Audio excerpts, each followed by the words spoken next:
Hello friends, welcome back to tomorrow market analysis video. মানে কালকের জন্য আমরা মার্কেটে কি প্রিকশনস নিতে পারি সেটা নিয়ে একটা ভিডিও, আজকে প্রি মার্কেট অ্যানালিসিস ভিডিও আমি ডিসকাস করব।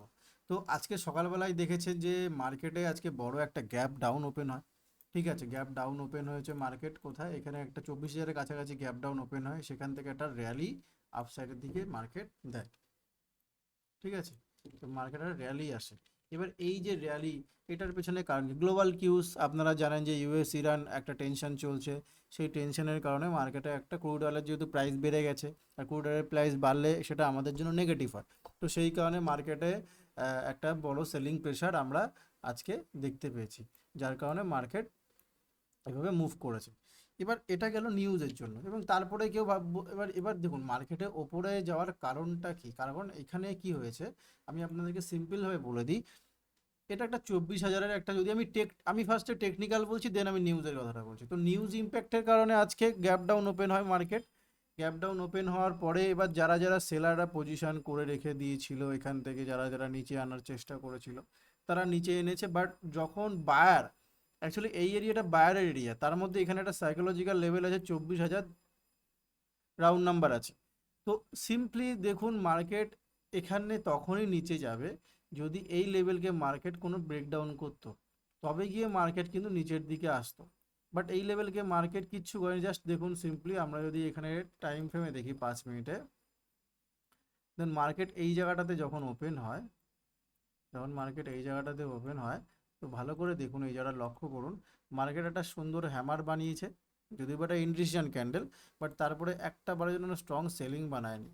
যেই মার্কেট একটা সুন্দর আইএফসি এখানে ব্রেকআউট করে, দেন মার্কেট এখান থেকে চলে গেছে। তাও আমাদের কোথা থেকে এসছে বাইংটা, আমাদের 24,000-এর যে রাউন্ড নাম্বার সেখান থেকে। এবার this is the psychological number, বা এটা বিগ রাউন্ড নাম্বার, আমরা বলবো এটাকে কি বলবো, বিগ রাউন্ড নাম্বার। ঠিক আছে, তো এই জায়গা থেকে বাইংটা এসছে। তো এবার এটা টেকনিক্যাল ভিউ থেকে বলি, তো আমরা এখানে সেলার সেলার তখনই হতে পারবো, আমরা এখানে সেলিং তখনই করতে পারবো যখন মার্কেট আমাদের এখানে কোনো একটা ডাউন ট্রেন্ডে দেবে বা প্রাইস অ্যাকশন বানিয়ে যে নিচের দিকে আসবে, তখন আমরা সেল সাইডে ঢুকতে পারতাম। বাট সেটা মার্কেট করেনি। এবার অনেকে যারা গ্যাপ ডাউন ভেবেছিল যে মার্কেট গ্যাপ ডাউন হয়ে গেছে, আরও নিচে আসবে নিচে আসবে, তাদের সবার এখানে স্টপ লস চলে গেছে। প্রত্যেকের স্টপ লস এখান থেকে সবাই নিয়ে নিয়েছে।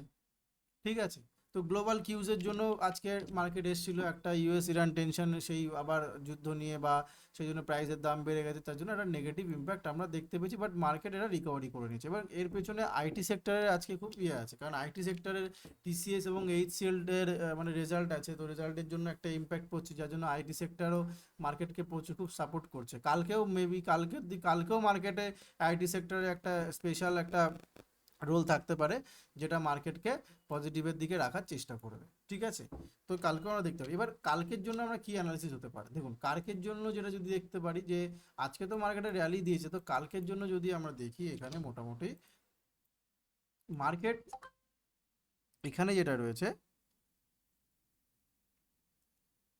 এবার দেখুন একটা জিনিস কি বলুন তো, দেখুন এখানে যারা মোটামুটি মানে কি বলবো, এই জায়গাটাতে যারা যারা টেকনিক্যাল, যদি নিফটি গ্যাপ ডাউনের পর শক্তিশালী, এখানে একটা ডিমান্ড এরিয়া ছিল, আপনি বলেছিলাম বায়ার এরিয়া।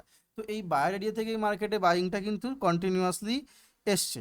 ঠিক আছে, লং পজিশন বা এখানে, কারণ যখনই বড় বড় বিগ প্লেয়াররা যারা দেখেছে যে এই জায়গা থেকে মার্কেট এতটা নিচে, তারা যখনই দেখছে যে এখানে বাই ওয়ান ডিপস, সিম্পলি এবার এখানে বাই ওয়ান ডিপস স্ট্র্যাটেজি চলেছে।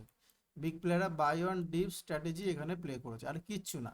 যার জন্য তারা এখান থেকে মানে কি বলবো, সস্তায় প্রোডাক্ট পেয়েছে, ব্যাস কিনে নিয়েছে, এটাই হচ্ছে মেন ব্যাপার। এফআইআই ডিআই যারা রয়েছে তারা এখান থেকে নিয়ে নিয়েছে।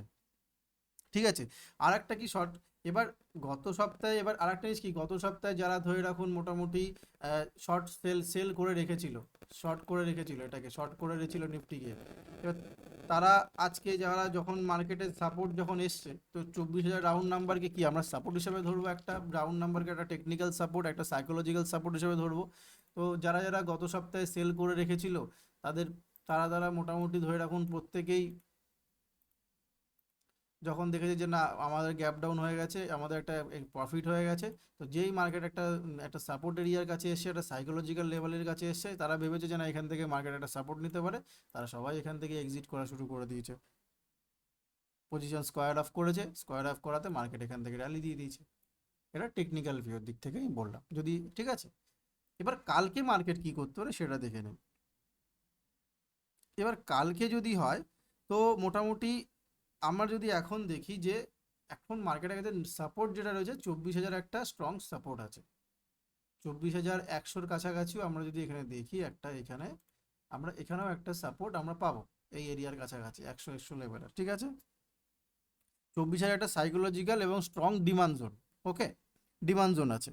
এবার মেজর যে রেজিস্ট্যান্স এরিয়া যেটা রয়েছে, তো মেজর রেজিস্ট্যান্স এরিয়া যেটা রয়েছে আমরা যদি দেখি তাহলে সেটা আছে হচ্ছে গিয়ে আমাদের কাছে এই লেভেলটা হচ্ছে গিয়ে মেজর এখন রেজিস্ট্যান্স 24,200 অ্যান্ড 24,300, 300 অ্যান্ড 24,200।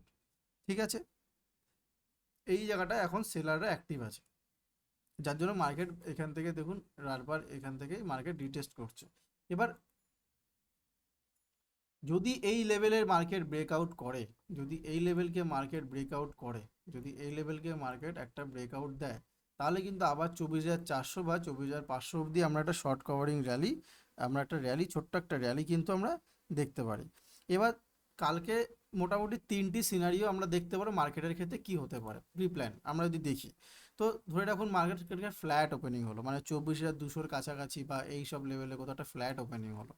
তো ফ্ল্যাট ওপেনিং যদি হয় তাহলে ডিরেক্টলি ওখানে মোটামুটি আমরা একটা আপসাইডের মুভ আমরা দেখতে পারি এই 300-র কাছাকাছি অবধি, ছোট্ট একটা আপসাইড মুভ আমরা দেখতে পারি যদি এই 250-এর এই লেভেলকে মার্কেট ব্রেক করে। তাহলে 24,250 লেভেল যদি মার্কেট ব্রেক করে তাহলে একটা এখান থেকে আমরা 300 অবধি একটা টার্গেট আমরা দেখতে পারি আপসাইড মুভ। আর যদি দেখুন গ্যাপ আপ ওপেন করেছে, এটা বললাম ফ্ল্যাট ওপেনিং এর ক্ষেত্রে। ঠিক আছে, এবার ধরুন গ্যাপ আপ, গ্যাপ আপ যদি ওপেন করে থাকে, তো গ্যাপ আপ যদি ওপেন করে থাকে তাহলে কি হবে, ধরে রাখুন মার্কেট এখানে 24,280 বা এই 300 লেভেলে কোথাও একটা গ্যাপ আপ ওপেন করলো, তাহলে কিন্তু এখানে হুট করে আমরা কিন্তু বাইং করতে পারবো না। এখানে কিন্তু বাইং আমরা অ্যালাউ নয়, হট করে কিন্তু বাইং আমরা অ্যালাউ করতে পারি না। ঠিক আছে, এখানে আমরা ওয়েট করব, এখানে আমরা ওয়েট করব, কারণ দেখবো যে মার্কেট এখান থেকে কোনো রকম রিজেকশন ক্যান্ডেল এরকম একটা পাই কিনা, একটা আইএফসি এরকম, বা দেখা গেলো এরকম একটা রিজেকশন ক্যান্ডেল এখানে বানাচ্ছে কিনা। যদি বানায় তাহলে কিন্তু আবার এই মার্কেটকে এই 200 লেভেলে নিয়ে আসবে, এখান থেকে আবার রিটেস্ট করে কিন্তু উপরে নিয়ে যেতে পারে। ঠিক আছে, তো এটা কিন্তু আমাদেরকে খেয়াল রাখতে হবে গ্যাপ আপ যদি হয় তাহলে। ওকে, আর যদি আর একটা কী আছে, ধরে রাখুন আবার গ্যাপ ডাউন ওপেনিং হচ্ছে, মানে 24,000 এই যে লেভেলটা বললাম এই লেভেলে কোথাও, এই লেভেলে কোথাও, এখানে কোথাও ধরে রাখুন ওপেন হচ্ছে, তাহলে সেক্ষেত্রে কিন্তু এখানে কোনো রকম একটা আমরা ডিরেক্টলি সেল সাইডে যাব না, কারণ এখান থেকে দেখা গেল মার্কেট একটু নিচ থেকে এসে আবার ডবল বটম বানিয়ে উপরের দিকে ছুটে যেতে পারে।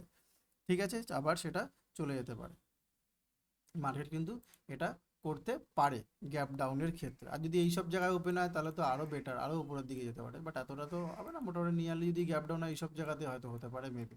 তো 3টে সিনারিও আপনাদেরকে আমি বললাম, গ্যাপ আপের ক্ষেত্রে বলে দিলাম, গ্যাপ ডাউনের ক্ষেত্রে, এবং মোটামুটি ফ্ল্যাট ওপেনিং হলে।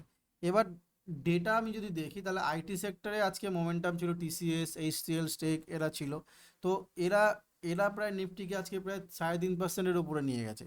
তো ডেফিনেটলি কালকেও একটা আইটি সেক্টর কিন্তু বাজারে একটা মোমেন্টামকে বুলিশ রাখার চেষ্টা করবে। ওকে, এটা কিন্তু বাজারে একটা মোমেন্টাম রাখার কালকেও আমরা দেখতে পারি একটা র্যালি।